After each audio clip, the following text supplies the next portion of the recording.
It seems like during the previous trade conflict, it's always been the United States who fired the first shot. So tell us more about China's stance. What is the country prepared to do if the trade war further escalates?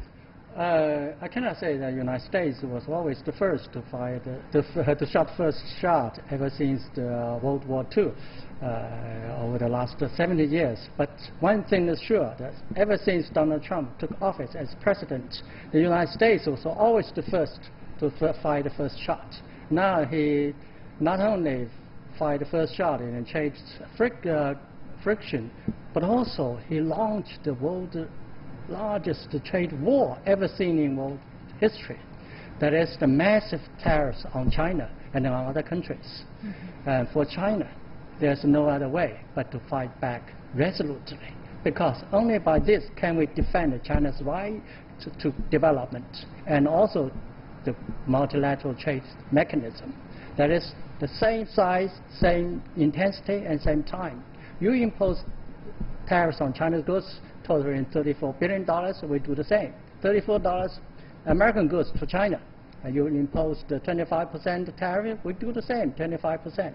And you start it at the first minute of today, then we do it at the same time. Only by doing so can it be possible to check its escalation of trade war.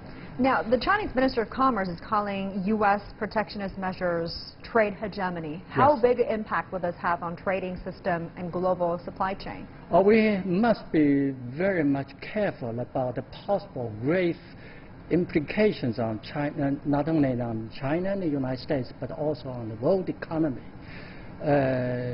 Since it involves, for the moment, $34 billion each way, it's possible it will be $50 billion in 2 weeks each way, making $100 billion altogether, plus the previous tariffs 2 ways with Canada and the EU, that will be $140 billion each way.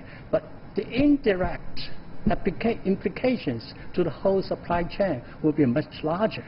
It might involve, to some estimates, $2 trillion world trade, which is about 1/9 of total world trade, and also to different countries in the supply chain, especially, for instance, Japan, South Korea, and China's Taiwan, because the supply chain is mostly focused in Asia.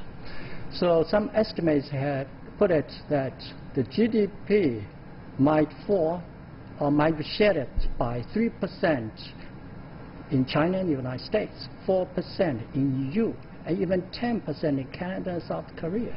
But that might be the extreme case. Anyway, we have to pay enough importance to that. Some estimates have put it, now the world has come to the most critical time since the fall of the Berlin Wall in 1989.